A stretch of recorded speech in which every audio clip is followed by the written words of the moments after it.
Good evening, everyone. Welcome to COS Indiana Live. My name's Dale Parrish. I'm the State Director for Convention of States here in Indiana. Once again, I want to welcome you to our broadcast this evening. Got a great show for you this evening, as always, I should say. So let me bring on my co-host, Mr. Ken Kashuba. Hello, Ken. Hello, Dale. How are you? Just fine, just fine. And glad to see that you're here tonight and your volume's up. Well, I'm actually trying out a whole new mic. Brought a whole new microphone for this because of some of the complaints about bad audio. So I went out and got a new mic. Hope it Is sounds that better. right? I hope it sounds better. Yep, new mic. Is it a mic like mine here where it sits on your desk, or is it this one? I have one that's in a cradle, but this one, sits on a desk. It's like this. Yeah. Oh, I see. Yeah, it sits on a desk, and the problem really was in the past that the computer microphone was the one that kept kicking on, and that one, of course, you're sitting 3 or 4 feet away, a couple of feet away from your screen, so the desktop mic, your computer mic just doesn't hand a candle to these better mics. So good. Well, good. Well, you sound good tonight. You sound good. Good. I wanted to get that cleared up so I don't sound like I'm in a can anymore, in a muffle. Well, you notice I still don't have my We the People virtual background. I did notice that. Yeah, I got a new mic, and you didn't get your We the People background. That's right. You jumped ahead of me. I gotta move that up the to-do list, and well, at least you got your COS flag up in the background. So. I do. That's back there. There's a little. I don't know if you can see my cursor. There's a COS plaque back there too. So anyway. Okay, good. Well, Ken, I might say one of Ken's duties tonight is to monitor the comments and questions that come in from our viewers. If you are viewing tonight, either through Facebook or through our YouTube channel, Indiana Patriots for Convention of States, feel free to make a comment or ask a question tonight, and Ken will monitor those and put those on the screen for us. Those that are appropriate, but please make them appropriate now. They all are so far, Dave. We got a couple people checking in already, so that's I see. We got a few, so that's a good sign. That's a good sign. Yeah. All right, good deal. Well, let's check the numbers. Ken, this is broadcast number 174. And you have been involved. This is number 42 for you. 42, yep. You probably don't keep track of these anymore, do you? You depend upon me to do this, don't you? Yeah, the only one I'm keeping track of now is the one you missed. So, have I missed one? Yes, there was. We wrote you a hall pass because you were off doing self-governance. That's right. I was involved in that should count, It almost counts, for a show. But I mean, you were a clerk. You were a clerk? I'm a precinct committeeman. Committeeman, okay, a precinct committeeman. So So I was attending a precinct committee person meeting at our county GOP headquarters here in. You had to be trained. And yes. Yeah. How did that go? The whole thing, your experience with being a precinct committeeman. Well, this is my second year doing it, and my first year, I literally walked my district, walked my precinct, and I went to houses and knocked on doors.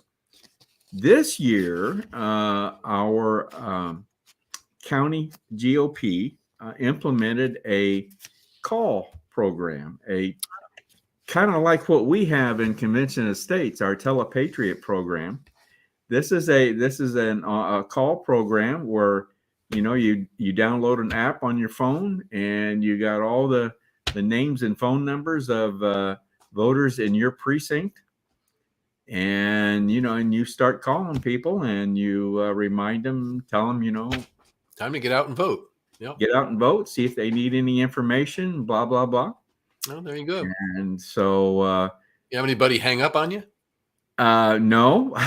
That's a good sign. That's a good sign. A lot of people didn't answer the phone. And then of course I had a number of bad numbers, our phone numbers that were disconnected.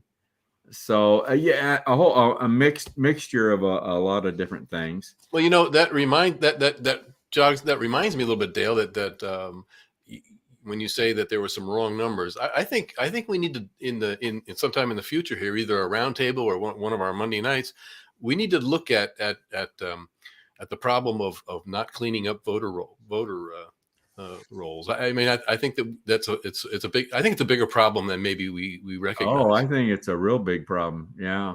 Even in Indiana, I think it's a big problem. Yeah. So I think we might have to look at that. Speaking of a roundtable topic, we've got our roundtable coming up on November 28th. It's just a couple weeks away. Yeah. And just to remind everyone, of course, our national website, conventionofstates.com, that's first step that you take to get involved in Convention of States is go to that website and sign up as a supporter. But of course, our broadcast, just like we're doing right now, is every Monday evening, 7 p.m. And then on the fourth Monday of every month, we devote the broadcast to a roundtable format. So it's basically a panel discussion format where we have a particular topic that we want to address. We have yet to choose the topic for this one coming up on the November 28th, but it's still up in the air. We'll be meeting on that this Friday, as a matter of fact, and so we'll be determining that this Friday. I got a hunch, Ken, it's probably going to be election related in some way, don't you think? I think based on the fact that we still probably won't know all the results from all the different states at that point, that it'll probably be a hot topic. Yeah, I would imagine so, but we'll see. Yep. And of course, we will announce the topic between now and then, and so everyone can join us on the 28th of November. Every fourth Monday, we devote it to a roundtable. I wanted to also announce tonight, or remind everyone, that we offer, in addition to our live streams here that we do every Monday evening, we offer podcasts. And we basically now offer 2 podcast outlets. And we just talked about the roundtable broadcast that we do every fourth Monday of the month. Well, we take the audio portion of that broadcast and we offer that as a podcast. COS Indiana Live podcast roundtable, and we've just now posted the October 24th roundtable. Ken's got that one. It took us a little time to get this done because we've added some bells and whistles to it, right, Ken? We've hopefully made it a little more interesting. Had to make it. I mean, if we're going to compete out there, I guess we need to step up the game. Yes. And we have also introduced another podcast called COS Indiana Live Voices. And we now have 2 episodes available. Both of them are also available, and both podcasts can be found on Spotify.com. So go to Spotify.com and search for COS Indiana Live Roundtable or COS Indiana Live Voices. That should be expanding too, Dale. That should be the availability should be reaching out to Stitcher and Google. So Google Podcast as well. So I think it takes a little time for them to find them in the AI, to find them in the rhythm somewhere, and then when they do, then they start adding them to their list. So if viewers have Stitcher or Google Podcast. They'll also be able to search there as well. Cool. Yeah. And we're already got the interview set up for our third episode of Voices. So we're moving right along here, and I think we've done a good job. We're getting some good feedback on both episodes of the Voices so far. So that's good. I think we're doing a good job. And I just might mention on the podcast COS Indiana Live Voices, we're trying to feature some of the dynamic volunteer activists that we have here in the state of Indiana, COS, Convention of States Volunteer Activists, and we're trying to feature those individuals that are really going above and beyond, and giving you an opportunity, the viewer, to get to know them better and understand what all they're doing. So, I mean, we spend about an hour with them, don't we?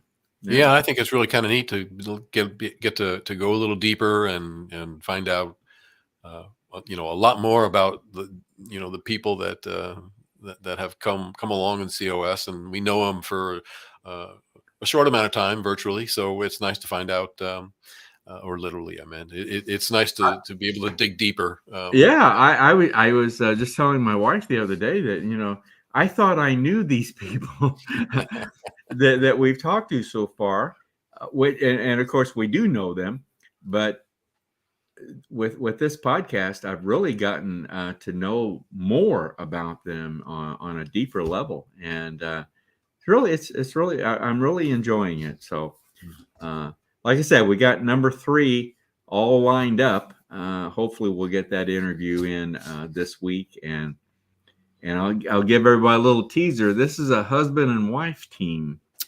That's a first here in Indiana. This is our first husband and wife team, and they're just outstanding people. So I hope everyone will enjoy that. Okay, well, Ken, we've been working on the theme this year of what activism can I take in Convention of States, and as you know, our vision statement in Convention of States is to create a army of self-governing activists, and so that's what we're trying to accomplish. And we thought we would go with this theme for a month or two, but it's turned out that can't let it go.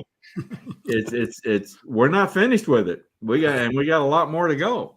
Yeah. But so we'll stick with this theme as long as it seems to be pertinent, and it is. So tonight we have another one of our volunteer activists. This is one of our new district captains, Chris Takacs. I told you I was going to mispronounce it. Well, I was going to jump in and before he even said it, but I wanted to give you the chance. So okay, all right. Chris Takacs, yeah, Chris Takacs, Takacs. And he is brand new from what I understand. Yes, brand new. Chris, of course, is an activist. He's chosen to take a leadership role to express his activism, and he's done some other things, as you'll get to know and learn about him very shortly here. I'll have to put Chris at ease and tell him that not to feel too bad, because it only took you a year and a half before you started pronouncing my last name correctly. So hang in there, Chris. It did not take that long. You can't be right. Maybe all right, just a year. Yeah, I don't think it was that long at all. Anyway, after we talked with Chris, we got a contributor segment tonight from Rick Lyon, the Lion Truth. Good one. And really good one on sovereignty. So I think everyone's going to really enjoy that. And then after we talk with Chris and we view the contributor segment, then we'll turn it over to Ken. And Ken, you want to talk about what's involved in Raise Your Voice? Oh, yes. We can always bring up the QR code early so people can get ready to have a little fun. And we're going to take it easy on everybody tonight. I told Dale that we were, after the election, everybody needed a little bit of a brain break. So I'll bring up the QR code here so we can do that, and people can get their smartphones out and get ready to join the fun. So it shall be a light and lively one tonight, and relatively easy on the brain, so that everybody can kind of relax. But there's I think you're setting this up. I think you're setting this up for something. What do you always want a preview of the questions, Dale, and that's cheating. Yeah, okay. That's like going on Jeopardy and knowing what half the questions are going to be. Okay, all right. So there's the QR code, and of course, if you're getting on with a desktop or your tablet, you can do slido.com, and then tonight's number is 1172431, and that'll get you into the polling tonight. And we do have one quiz going on tonight, so. Oh, a quiz, huh? Quiz and a couple of multi questions. Yep. So. Okay, I think I'm at 100% on the quiz. I think, aren't I? I don't think I've missed any. Maybe you're not keeping track, huh? Well, I really should keep a better number. I know you had at least one wrong. Really? Yeah, one wrong. No, I don't believe that. Okay, we won't. We'll get into that another time. Okay. Yeah. All right. Well, let's get our guest ready to come on. As I said, our theme's been convention of states and activism, and how people can express their activism. And our guest this evening is going to be Chris Takacs. Did I get that right? You got it, Chris Takacs. Yep. New district captain in House District 14. So let's bring Chris on. Hello, Chris. Good evening, gentlemen. How you doing? Good. Good. Good to see you, Chris.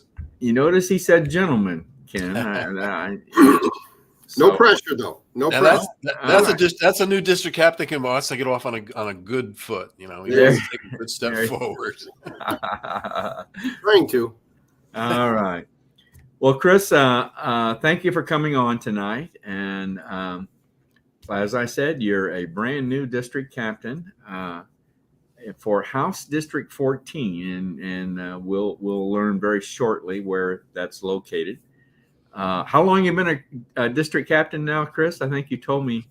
It was 1 month ago yesterday. 1 month ago yesterday. So brand new, yes. Yes.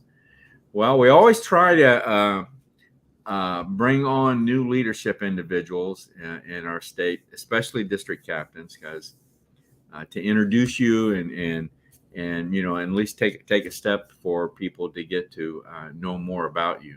Mm-hmm. So, having said that, the first thing that we always like to hear from you is what we call your COS story. Not your life story, but the how, when, where you found Convention of States. So, tell us your COS story, Chris. Well, for me personally, I've always had a very patriotic bent, if you will, inside myself, even as a little child. So it was something that I've always been active of, very important to me. And I was aware of COS, and I knew what was going on, but knew it on the peripheral. Wasn't really active, and didn't have a lot going on. I was aware of it. My brother-in-law is actually a Telepatriot volunteer in Ohio. Oh. So, I mean, there was within the family, folks were working on it. But it didn't seem like something up until recently that, okay, this is what I need to be doing. And then a couple, 3 months ago, first Labor Day weekend, actually, my wife and I were at the Rock and Rail Festival in Griffith and walking through, and I saw the booth, and it was like a needle pointing north. And I stopped and I said, we got to go to that booth. We have to go over there. So we both went over there, signed the petition, talked with the folks. That night I came home, sat down, went through the website and everything else, and looked for opportunities. Where's the fit for me? Where I need to be doing this. I felt that literally almost like I've heard a lot of folks that talk about their COS experiences almost being a calling. And I went through and I saw district captain and knew what my own personal background was and what I could bring and my own passions and so forth. And I said, that's for me. And so that weekend I filled out the application and then was interviewed by Dale Tipton and Sue Gervais. And then, as they say, the rest is history. Well, so this has all transpired within just the past few months for you then, hasn't it? It lasts about 2.5 months. Yes. Yeah. Yeah. That's interesting. Very interesting. So it was now this booth, I knew Susan was doing this booth at this festival that you mentioned. Mm-hmm. And from what I understand, it was really a very successful information booth. This is for viewers that maybe are not catching on to what we're talking about. We do this to throughout the state at festivals, events where you can set up an information booth and where we can pass out information, where we can talk to people about convention estates. So, so you are truly a success story. Yeah, I went right through it. I mean, with the training and that, I just dove right in, just started running through it and got it done. And I made Susan aware, said, I'm done. I've done everything. And, she looked at it, and Dale and everybody else looked at what I got done. So I guess the next step is put the DC tag on him and let's get him working. So that was October 13th. And then I was just about to leave town for a few days and left and came back and was busy with my personal work and stuff and got going. And of course, then we fall right on top of the election. So it's finally this week I can, the world and its issues and me and mine are finally going to open some space here and really get after it. You know, Ken, as you know, we have some people that want to become a district captain, and they go into our training program, and it's months before they get finished with the training program. And here Chris did it within a matter of weeks. Yep. Yep. I was just that driven to it. I really feel that strongly. This is what I need to be doing. Well, that's great. He mentioned Dale Tipton, so I want to go ahead and show up what Dale. I kind of thought he might be on tonight. Yeah, he threw this in the chat area. He says Chris is an impressive individual with a great background. He'll be a great asset to COS. Well, I appreciate Dale putting that up there. Yeah, we thanks Dale. Dale is always lurking on the chat room, and then we can always look forward to him to throw a little extra in there. So we can always count on him, especially people that come from his former region. He's got another remark on there. I'll save it for later, Dale. Uh-oh. If it's about me, I can take it. It's okay. No. It's probably directed to me. That's probably why he's saving it. We'll save it for later. Yeah. All right. Okay. All right, Chris. We said we pointed out you're the district captain for House District 14. Now, for viewers that are not familiar with convention estates, we're organized around House districts in the state, and there are 100 of those across the state of Indiana. Chris, we hope someday to have a district captain like Chris in each of these districts, but and we're working toward that. But at this point in time, Chris, you're the district captain for House District number 14. Give us an idea of where that's located in the state. Kind of give us an idea of the geography there. Well, it runs from the south side of Gary, and if you will, just kind of straight down, almost if you followed 65. So it'll come through Merrillville, which is where I'm at. So it's got Merrillville, Ross Township proper, and goes all the way down to the north side of Crown Point. So it's very rectangular, if you will. Okay. All right. Way up there in that corner. Yeah. Yep. Yeah. A lot of, if I recall the map, there's a lot of people in that rectangle there that you just described. Yes, there are. I mean, Merrillville is a pretty good sized community, I think, isn't it? Yes, it is. Very large. Yep. Yeah. Okay. A lot of folks to talk to and get involved. A lot of opportunities. Those are opportunities. That's right. There you go. That's right. All right. Well, Chris, as you know, one of the main responsibilities of a district captain is to establish a relationship with your state senator and your state representative. Mm-hmm. And do you have you identified who they are now that the election's over, and where do you stand on accomplishing that objective? Yes, my House rep is Vernon Smith. And then it was interesting because of some of the remapping and how everything changed right after the election. I'm no longer in Senate District 2. By a few blocks, I'm now in Senate District 3. So my state senator is now Eddie Melton. Okay. Literally a few blocks. Yeah, it's just literally, yeah. It's Is that right, really? what are you gonna do? All right. Now, I assume neither one of these you've made contact with as yet. Not yet. Again, I came in mid-October and then right on top of the election. It didn't make any sense until after the election was over. I actually have carved out time tomorrow. I'll be calling both legislative offices and trying to make arrangements for that last week of December between Christmas and New Year's. I've actually given myself some time off at that time and hoping to meet with both of them here in the district. And I'm going to have Bob Suarez come with me. Okay. Great. Bob being one of our regional legislative liaisons. So this is part of Bob's job as a regional legislative liaison, is to accompany you where necessary to meet with legislators. But do both of these legislators do they live in the Maryville area? They're both in Gary. Oh, they are both in Gary. Gary. Okay. All right. Okay. Good. All right. Well, you got a whole district now. What have you had time to formulate a plan as to what objectives, identify maybe a few objectives that you want to try and accomplish? Absolutely. Other than trying to reach out, I've started the process of reaching out to folks that have already signed the petition or indicated they want to volunteer and that kind of thing within the district. But as far as objectives, it's awareness. I think we need awareness first and foremost. You talk with folks, and there's either folks that aren't aware of COS or they think it came and went. And I think part of that might be, well, Indiana, that was something we fought over in the past few years back. I guess we're in good shape. And it's like, no, and certainly there's more work to be done, not just reach the 34 states, but when their work is done, we have more work to get through the 38 at least. But more importantly, here in the district, what I want to be able to do for me personally is to be the face of COS throughout this district. So no matter where I'm at, what I'm doing, whether it's with individuals, whether it's with organizations, local governments, those kinds of things.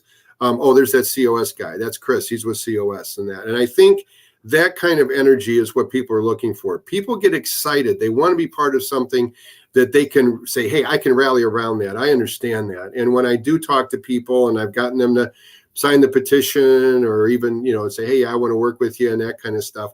It's that excitement. Everybody, to a person, I believe, is really looking for something different. I think we're all aware of what's going on is not right. It's not functional, and it certainly is going the wrong direction.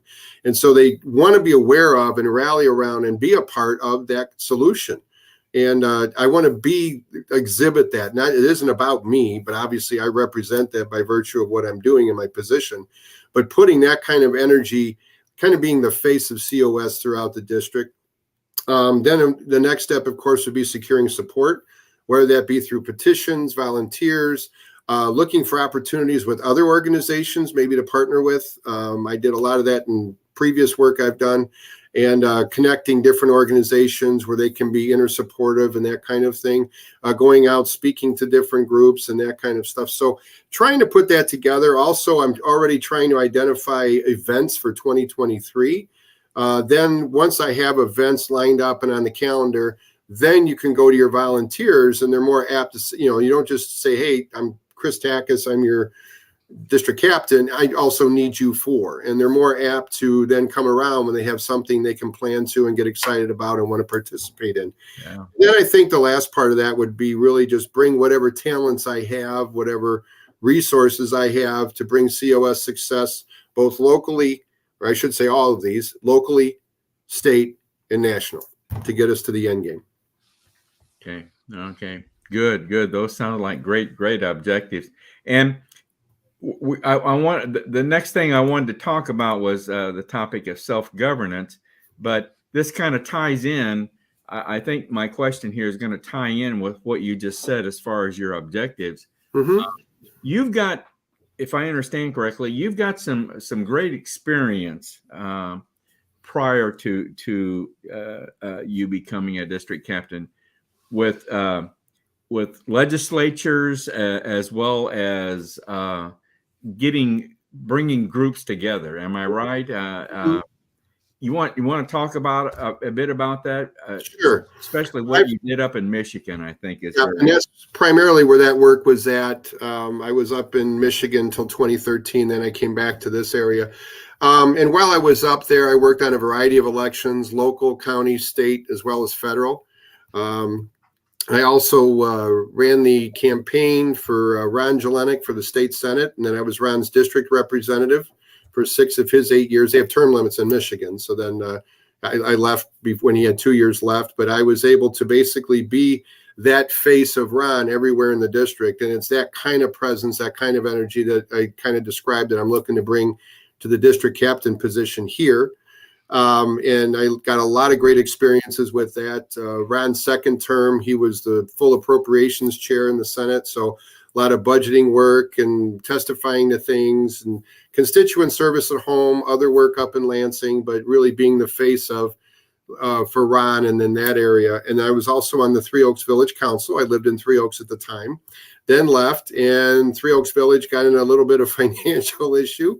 And then I was part of a special finance committee to help through that effort as it related in conjunction with the state of Michigan support. After I left the legislature, working with Ron, I was then the community outreach director for the Michigan Masonic Charitable Foundation. So I worked throughout the state of Michigan, coaching up Masonic lodges how to be active in their communities. I ran a variety of community programs.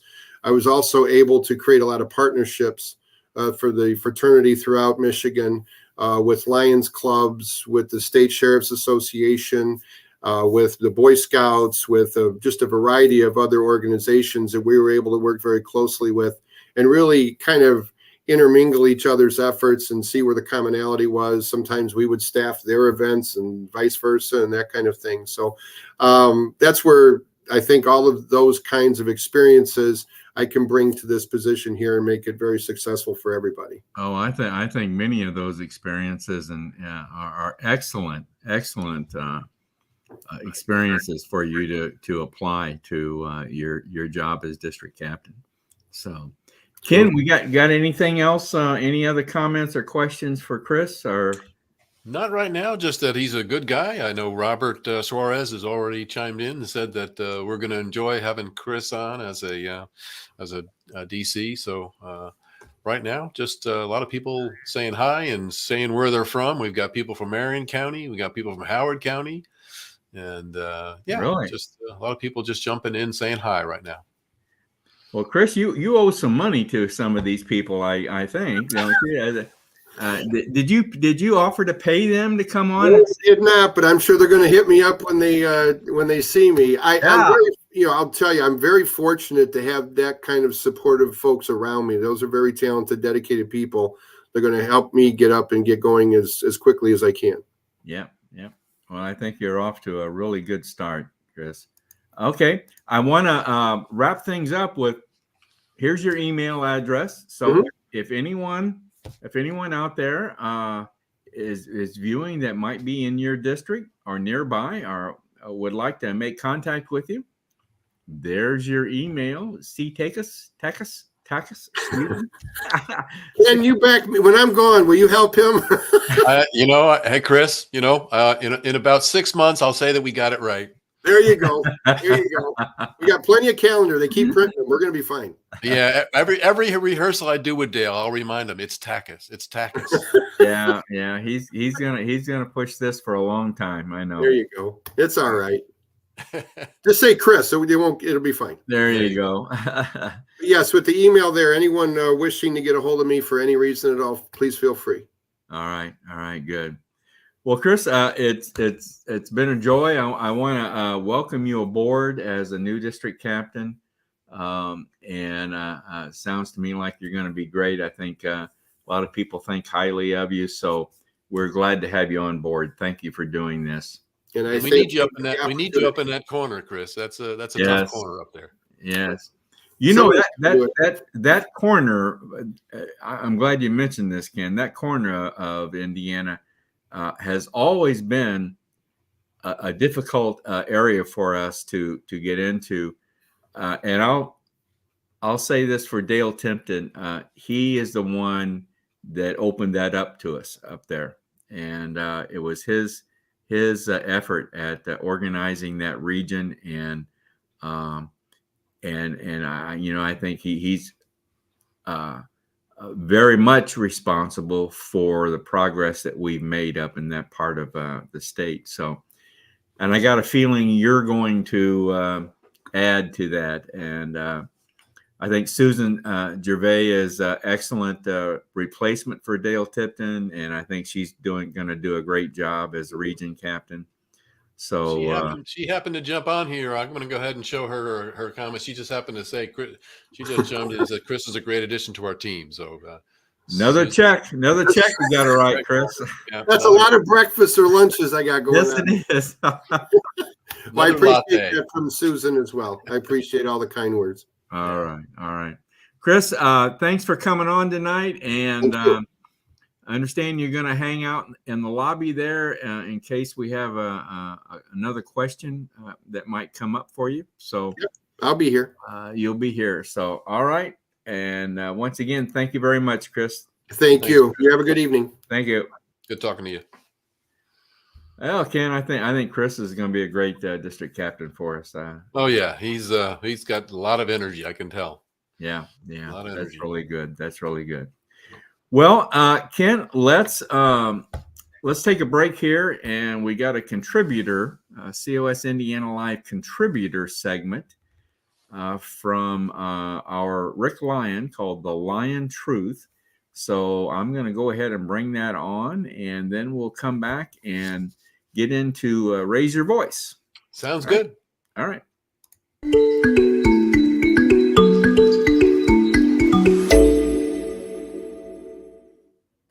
Hello, everyone. My name is Rick Lyon, and I want to talk with you about sovereignty.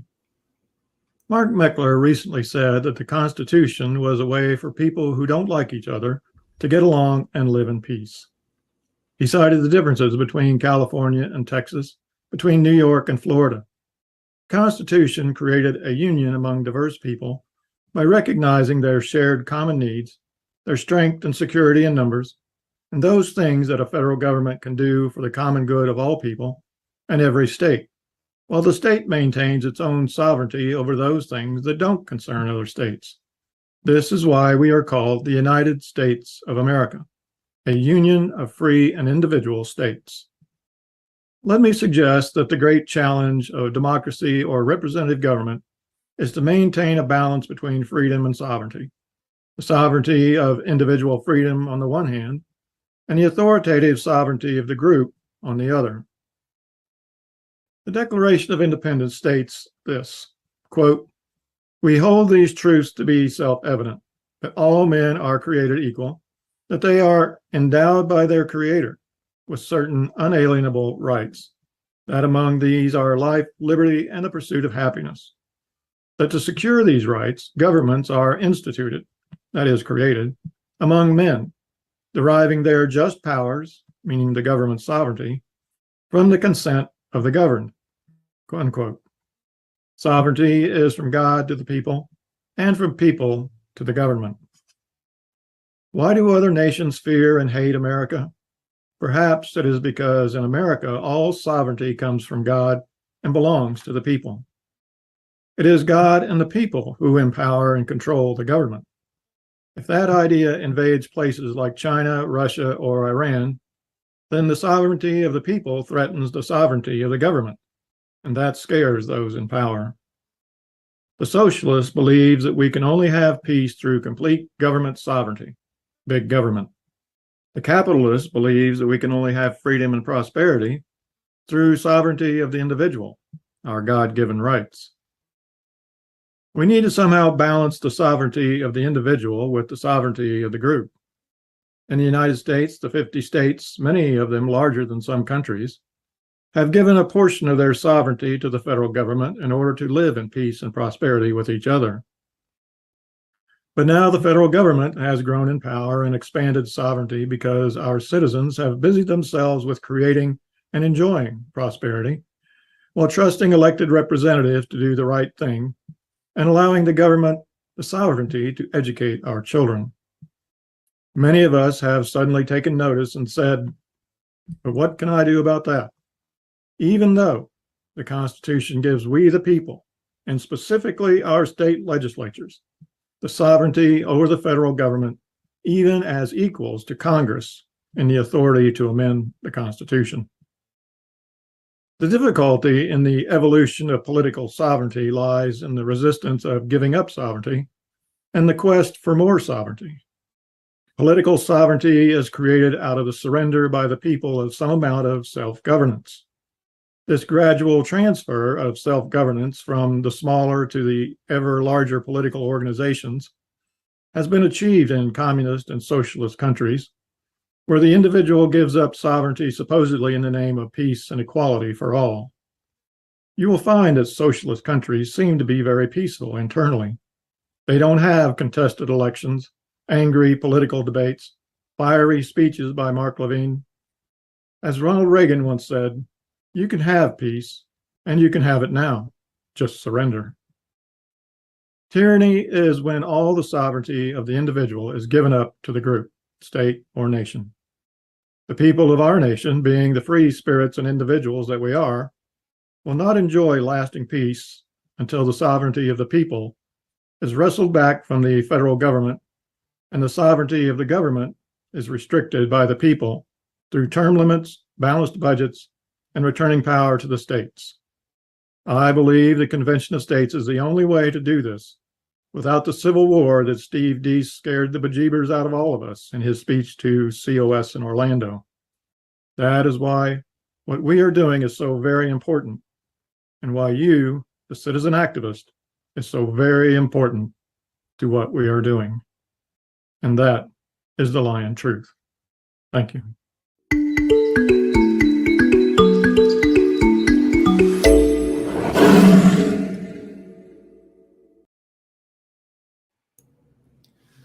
Well, I think Rick Lyon for president. Is that? I know Rick's he's doing a good job on these, isn't he? He's yeah, that was spot on. We've got 2 or 3 more in the queue from him, and yeah, Rick is a good contributor.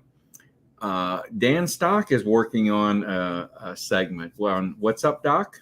Yeah, it'd be good to hear from him. He's working on one, and I know we've got 5 or 6 in the queue from John's Journal, John Ackerman. So yep. we're getting loaded up here again. We're getting. I'm so glad to see these contributor segments coming in. So yeah. Anyway, moving right along, Ken, it is now time for Raise Your Voice. So you want to take it away? It's time to get that Slido. Time to get your questions answered and quizzes ready and jump right on here. I think we got to bring up Marengo to go ahead and bring up Marengo. Let's get it going. All right. Raise Your Voice, a segment that features you. Scan the code and join the fun. It's your turn to be heard.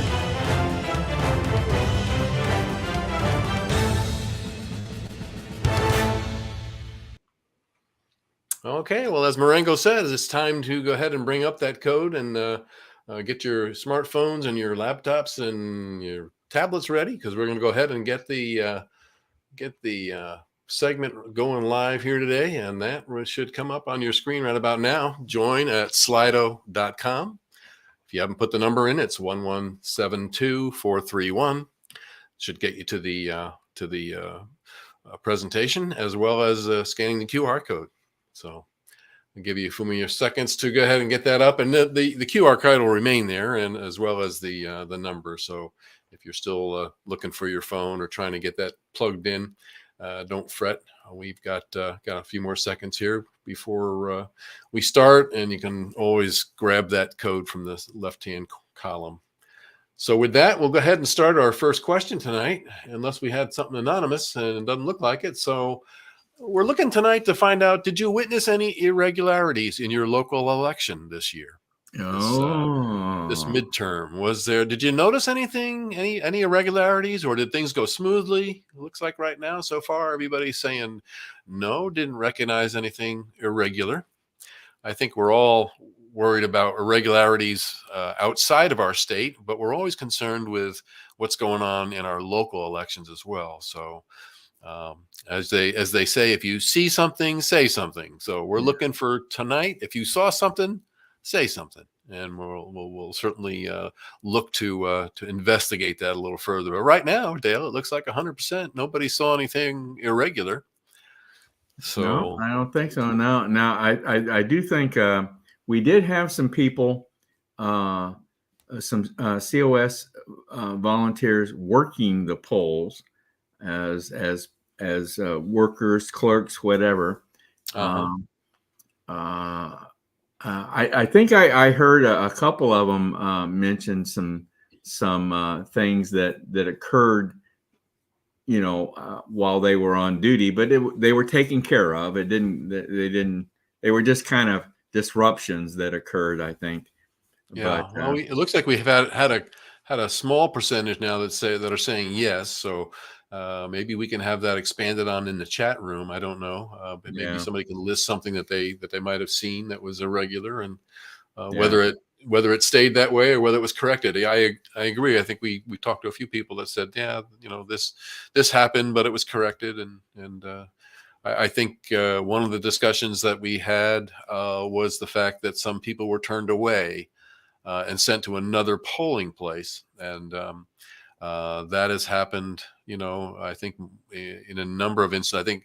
I think it was John Ackerman who said that happened a number of times in his district there. I believe you're right. I believe down in the Anderson area. The Anderson area said that they had to send him another place. They were in the wrong place. So that happens, and it's always stressful when you're trying to figure out where you're supposed to be. But sure. At least it's not willy-nilly, and you can vote anywhere you want. But and as many times as you want. At least it's not happening that way in our state. But right. Okay. Right. Well, I think that gives us a small percentage of people that kind of said something. So we'll move on to the second question. And that is basically, would you like to know more about the Electoral College and how it works? This was just a question I pulled off of the long list of questions that we had gotten off of the Convention of States Citizens Builder. So kind of interested to find out if people are looking to learn more about the Electoral College. We might be something we might tackle in a roundtable down the road, Dale. That's a good idea, Ken. That might be a good one, because I think understanding that the more we learn about that, I think it's better. It's better that we understand. And it seems to be a target, at this point. That some people want to get rid of it, and so I think we have a fair amount of people that look like they would be interested in finding out more about the Electoral College, and maybe we can get an interesting panel to discuss the Electoral College. Yeah, I'm our MC for the roundtable, John Ackerman. I'm sure he would really enjoy that topic. So yes, I think he could really get into that. Yeah, I think he would. Good idea. That's question number 2. Now here's where we're going to take a little easy tonight. We're going to pull up a quiz. Our third one is a quiz. We're going to have. I think I've pretty much dialed up the length of time on the quiz, because I know it was kind of short fused the last couple of times we used the quiz, but this is going to be an easier, it's just going to be more of a fun quiz. Let's put it that way. Something to add a little light air to the background here of such a heavy election week. And we got people that are going to go ahead and join, and then I will press the quiz button to get it started, and we'll see. Now, these people are joining, and they don't know the question yet, do they? This very venturous people, at this point, this is what you call courage, Dale. All right. Oh, okay. All right. Yeah, All this right. is courage, and of course, this is we're going to see how many people watch Jeopardy. I think with this next question. So Now, uh, Sue, is that Sue Lyon or Sue Gervais, or I do we think know? it's Sue Gervais if she was Is in the it? chat room. I think it Oh, was. okay. All So right. All right. don't know who Q is, but we'll go ahead and get this pull this on up. We've got 2, 4, we got 6 participants at least, and maybe more. We'll go ahead and start the quiz. You got 40 seconds on this. The first White House cats, Tabby and Dixie, were pets of which president? Was it George Washington, Thomas Jefferson, Abraham Lincoln, or Ulysses S. Grant? Now, how am I supposed to know about cats and who? Actually, I'm going to keep track of this one, Dale. Holy smokes! You got 13, you got 12 seconds to answer this now. I You got have 10 seconds. absolutely no idea. The first White House cats, Tabby and Dixie, were pets of which president? Yeah. I'm Now, gonna. Timers run out. You want me to? Oh, we got some answers. No, yeah, Really? go ahead and give us your answer, Dave. I was going to say Thomas Jefferson. I just as to pick one, but I have no idea really. All right. Well, George got a few votes, but it looks like everybody really thinks that Ulysses Grant was a cat person. Yeah, I can't imagine him being a cat person, but yeah, well, some of these guys that have those macho looks very much a military guy. Military guy, man. At home when maybe he wanted to relax some cats. So I guess so. Maybe so. We'll see. We'll see what the answer is. Well, the answer basically at this point is it's Abraham Lincoln. Is it really? It's Abraham Lincoln is who it was. Yeah, we were all wrong, weren't we?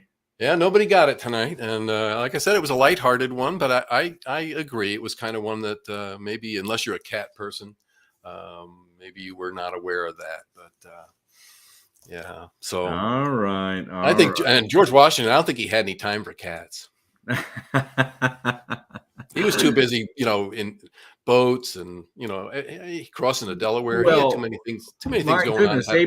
Abraham Lincoln was a pretty busy guy too. But he read a lot of books, so I think I could see him with a cat on his shoulder while he's reading a book. Plus he had the big old beard, so. That just doesn't make sense to me. But okay. All right. Well, Dale, now you can't really go on and say that you're 100% anymore. I have to admit that one had me stumped. Yeah, that one had me stumped. Yeah, Good job. So. Good job. Yeah. All right. Thanks, Ken. Thank you. Yep. Well, let's move on here and let's wind her down here for the evening. I want to announce we're really excited about this. We just found out today on our next COS Indiana Live next Monday, 1 week from tonight, we're going to have a representative on from Moms for Liberty. Moms for Liberty, organization. Is this a national organization, Ken, or is this just in Indiana? It's national. Okay. There are 8 chapters in Indiana, and Tiffany is a co-founder, and she's going to be the one that will join us. And yes, they're very active and being recognized all across the country right now. So okay, and we're just learning about this group, but am I correct that they're very active in school boards? School boards, they are very present. That's their I think it's their number one issue, is school boards and certainly the parents. So right. Yeah. Well, I'm really excited about this. Our opportunity to learn about this organization. If they are what I think they are, this is a good mix, a good connection for us to make. So I'm really looking forward to this, speaking with her. Yeah, so, I think it'll be fun. Yep. That's next Monday, the 21st, Moms for Liberty. And her name's Tiffany. Do we know her last name yet? Tiffany, I don't have the pronunciation. It's I'm not even. I won't even try. I think it's. I think her last name starts with a D, but I'll get the full pronunciation and announcement. It's not Takis, is it? No, it's not. It's not Takacs. Takacs. Dale, you have to think tack. Think tack. Takis. Takacs. Yeah. Okay. Takacs. Okay. I'm working on them, Chris. I'm working on them. I can see Chris smiling there in the lobby. Yeah. Okay. Hey, well, now that you've kind of wandered into that again, I'm going to go ahead and bring up this other comment that Dale Tipton made earlier. Oh, here we go. Yeah. Now I want to know who is who in what Dale has brought up here. Jack Lemon and Walter Matthau. Okay. Mm-hmm. Yeah. So I'm wondering who's Jack and who's Walter at this point. Yeah, we won't go any farther on this. You'll have to hash that out with Dale. That was funny. That was they both were very funny. Yeah. People. Okay. I did want to mention here before we I'm getting ahead of myself here, but if any viewers tonight have any questions or comments after the broadcast, feel free to contact us at raiseyourvoicecos@gmail.com. So raiseyourvoicecos@gmail.com. Both Ken and I look at those emails every day. So feel free to contact us if you have an additional thought, question, comment, whatever it might be. Okay.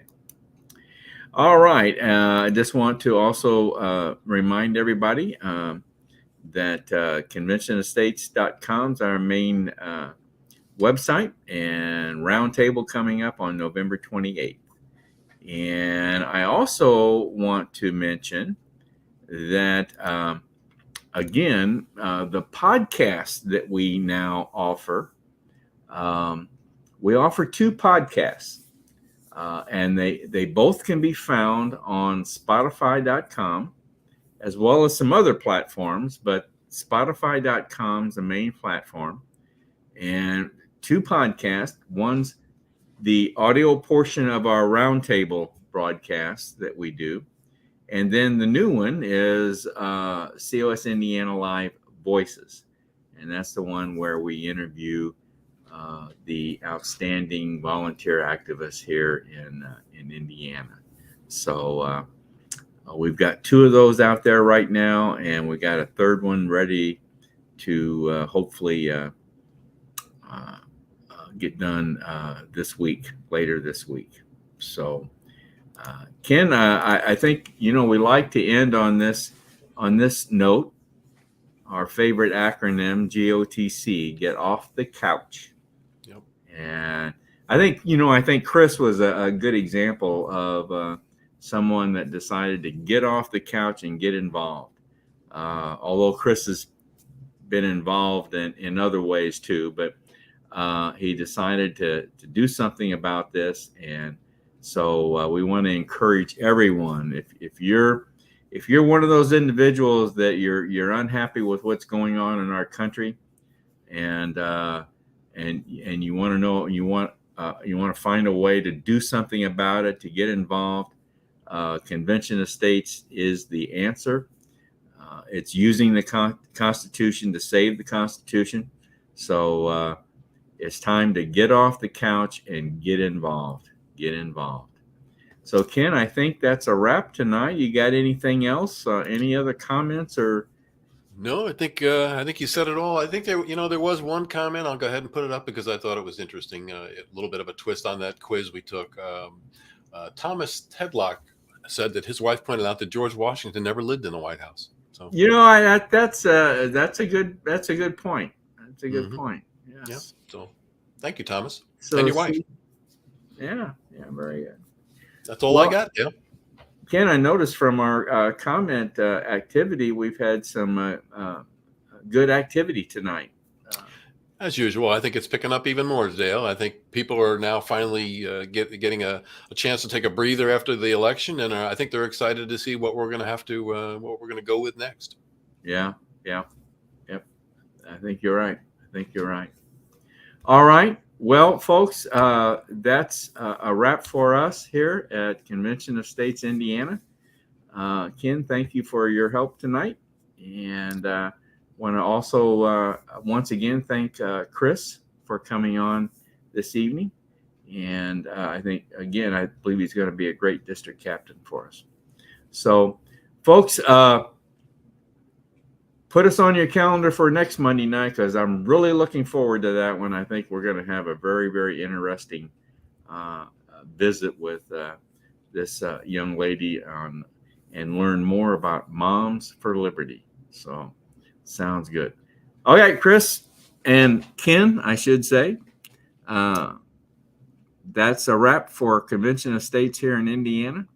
Good night, everyone, and have a good evening. See you next week. See you.